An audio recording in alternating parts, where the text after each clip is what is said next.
Hi everybody, thanks so much. You come back for video 3, which is wonderful, and thank you so much for all the wonderful feedback on video 2. So having scared you all to death, here are the solutions which I did promise you. So it's so simple, they really are, I promise.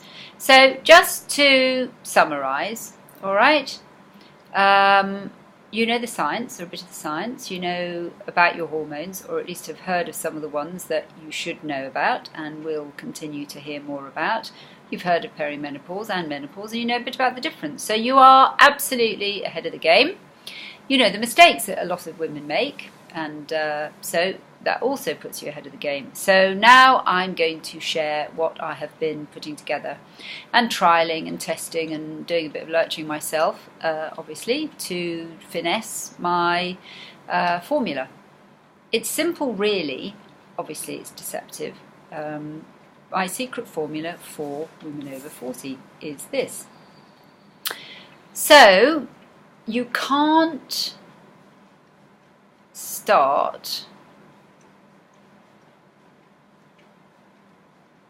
just start with your food, because that's where most of the material says you should start.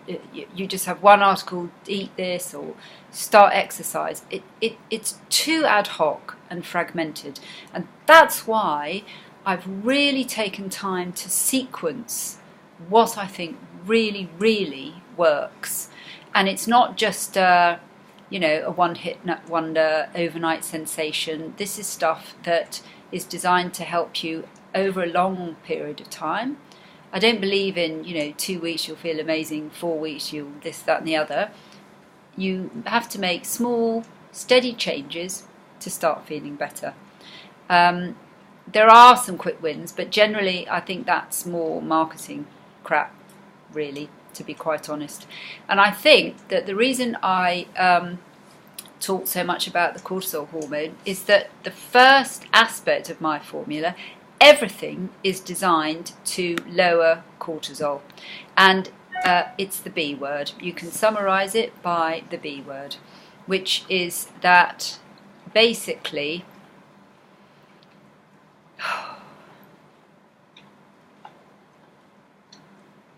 first thing we need to do is to de-stress. And the first way to do that is to learn to breathe. And remember I told you that what being stressed was doing to millions of us women, okay? And we need to step off this 24/7, 365 treadmill. Women are twice as likely as men to be stressed and to suffer from depression. All right? So there is really an urgency to this.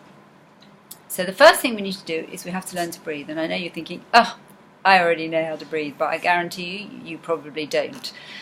So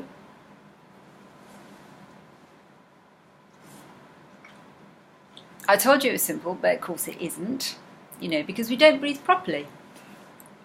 We should learn to breathe properly at school, but we don't. So in fact, what we're doing in most schools is that we're training our next generation to be highly stressed, actually.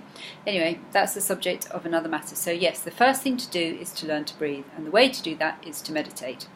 And research has shown that after 6 weeks of meditation, the clever, higher order part of the brain thickens, and that helps us make better, non-knee-jerk decisions. Never remember the name of that part of the brain. Anyway, it'll come to me probably in the middle of the night. So, the non-reptilian part of our brain. And remember, this part actually ignites our desire to move and get off the sofa. I mean, what a benefit. Isn't that amazing? So, the gold standard, according to Deepak Chopra, who's a doctor, is 20 minutes twice a day of meditation. Now, I've been meditating for years on and off, and yes, guess what? As soon as I was stressed, I stopped doing it. But for the past probably 6 months, I've been doing it, and not just doing it, but I've been tracking it, and that makes a huge difference. I mean, overall, it makes a huge difference to my creativity and productivity and focus, even on my ability to shop effectively, frankly, and not forget my shopping list. So the tracking is what I've added in that's new, and that is really helpful to make sure I don't miss sessions. Now, there's a huge amount of noise around about how and where to meditate. Don't listen to it. When I learned, I had a tape, all right, that's how long ago it was, and a book written by a clinical psychologist who noticed that breathing helped her patients. I lent it to a friend years ago, never got it back, so I can't remember the title, but I'm going to try and find it. So you build up your muscle memory by starting with 30 seconds a day until you get to 20 minutes. And what you need to do is think of it this way. If you did a full hour of hip-hop dancing when you hadn't done any exercise for 2 years, you'd be completely buggered, wouldn't you? So don't do it. Build up slowly. It's a muscle just like any other. And 30 seconds can be really effective, so don't be impatient. All right, now the other thing in my sequence of my secret formula is being kind. Now, it's really interesting, isn't it? But actually, being kind helps you. It also helps other people, but it releases oxytocin and serotonin and reduces your blood pressure,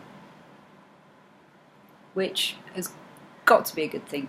So in my anti-stress workshops, I put a section on tracking our acts of kindness, which is really, really interesting, quite funny, and it makes you realise that most of the time it's actually not worth getting irritated with people because it doesn't do you any good, especially if they're not even aware. So the third aspect is be social. Now, despite all the swanky kit that we have, research has shown that people in the Western world are increasingly disconnected from each other and are actually lonely. Now, humans are herd animals, and phones and computers are not substitutes for this. And it's been really interesting in the workshops how many women, including myself, said we prioritise this set of people, but basically our daily actions didn't match our alleged goals, particularly with our children. And actually, our children just want us to be happy, not tired and grumpy. So I'm tracking, for example, how often I phone my 90-year-old father. I was phoning him, but not enough, and days slip by, just not good enough. So without tracking my goals, though, I would simply forget. So who are your big 5 special peeps? Are you prioritising them over others? And women need to be really clear on who our special people are, because estrogen, as you know, makes us over-please. And by setting our parameters, we know who are we saying yes to. Otherwise, we can find ourselves drifting along in a sea of being niceness, but still not having time for that friend who needs us or notice a child who wants a chat. Really, really important. And again, connections lowers blood pressure, floods the body with the feel-good hormones, and lowers cortisol. Now, you can't look at food until you understand what impact sleep has on your moods and appetites. So sleep deprivation is known as a form of torture, and women suffer much more than men because of our hormones. So the sooner we get in tune with it, the better. Poor sleep causes cortisol levels to remain high and is responsible for sugar and carb cravings. Remember, I've talked about the biochemistry, which has an awful lot to answer for, doesn't it? So some hot tips here are to meditate before you go to sleep, or meditate when you wake up at 2:30 and see if that helps you drop off again. Do some yoga for sleep before bed. Turn your electronics off half an hour before bed. It's that blue light that stops the production of melatonin, which is the hormone that actually makes you feel sleepy, and is a big problem in our world. So once you've got a clear picture of the hormonal implications of poor sleep, then you can address any changes you want to make in your food. Because obviously you haven't slept well and then you get carb cravings. You need to know how to manage them, and it makes eating very hard.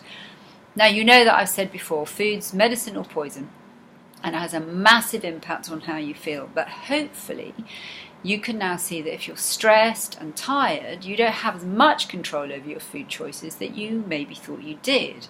So here's one simple thing that you can do. Eat a pound of veggies every day. That is a lot of veggies. Another thing, plan your food each Sunday. Yep, that's right. If you've planned and prepared your meals in advance and have got healthy meals and snacks in your bag when you need them, guess what? You're less likely to make a bad decision and go and buy pizza. And that way you're not leaving anything to chance or not leaving anything to your hormones. And if you want another easy tip, just eat less at every meal. I mean, generally, women over 40, we can just eat less at every meal. Now, the next thing in my formula is moving. And once you've sorted your food out, then the next thing, the exercise routine, should slot in quite quickly. And what you want to do is make sure you're looking at routine for women in particular, and you have to start paying attention to your bone and muscle health as well as flexibility. And this really is the time to get into yoga and to start weight training, as it will really benefit you, not just now but in the long run. And you need to be doing 60 minutes a day. Now start wherever you are, get a personal trainer. In the words of the Nike company, just do it. And the most important thing I learned about exercise was that our bodies have really not evolved since our hunter-gatherer days. So in those days, our ancestors just moved 12 to 18 miles, 19 to 25 kilometres a day. They didn't have Fitbits or Apple Watches, they just did it. So I think apart from dangerous encounters with wild animals, they were absolutely in better shape than most of us now. No heart disease, no diabetes, no chairs, no TVs, no computers. So we're still designed to move most of the time, with bursts of high impact when we're running away from these, big hairy predators. All our body systems are geared for this: circulatory, digestive, etc. And women often put their own health and well-being last, which is why so many women end up chronically stressed and live on adrenaline rather than their good hormones. So plan, we all need one. There's 72 chunks of 20 minutes in a day. All right? So what we need to do is you need to review. We all need to review. Otherwise, the plan has no point. Did you track each day? I find that if I don't track it at night, it's easy to start forgetting as the days merge into each other. Most important thing, do not beat yourself up if you didn't do as well as you hoped. I was always doing that, and I never focused enough on what I had done. So it's much better to be pleased with what you did do, and remember there's always next week. Were there any particular barriers you need to sort out? An unreliable friend who kept cancelling the planned walk? Were you too tired to shop for vegetables, so you bought a takeaway? Just keep a record so that you can be in a better position this week and the week after. So what's your goal this week? What calendar do you use for all your appointments? Use the same one to track your meditation, your veggies, etc. Repeat. Now we need to repeat that process of planning and review forever and get to love it. It seems too hard, but I promise it isn't, because I'm sure you have heard the expression, the devil is in the detail. Well, this really is no different. And that's why these marketing things just don't work. There's masses and masses of information out there in the health and wellness space. So much is overwhelming. Which bit to do first and how? Little available explaining how to integrate changes into your daily life, your day. Your 24 hours is your unit of operation. It's everyone's unit of operation. So what is your plan then? What area do you think you want to concentrate on for at least 3 months? I'd say choose one, stick at it. 100 days is about the time it takes to create a habit, so that's where the 3-month thing comes in. Set yourself up for success by making and tracking 1 or 2 really small daily changes. Is it learning to meditate? Is it getting more exercise? Is it eating your veg? If you find your food and your eating is really chaotic and poor quality, just focus on that, and you'll be amazed what you do when you do focus. And the secret key is just to add 5 minutes or 10 minutes each day. Just a nudge here and there will be sustainable. You can always set goals for your kids as well, and you can make changes together. Or set an office goal, for example, to all use the free gym or help each other make better lunch choices. It's friend power apparently, not willpower. And it doesn't matter how beautiful your goals are, but if you're accountable to nobody, then it's much easier for them to just slip away. So review your day, review your life, make small daily changes to improve the quality of your life. So simple, but most of us don't have a plan. We need to see ourselves as the CEOs of our own health companies, and our families as our staff, usually naughty ones, that we have to be quite stealthy with. Sometimes I just say to my daughter to eat her veg or her brain will shrink. Sometimes that approach works just fine. Can't overplay that one though.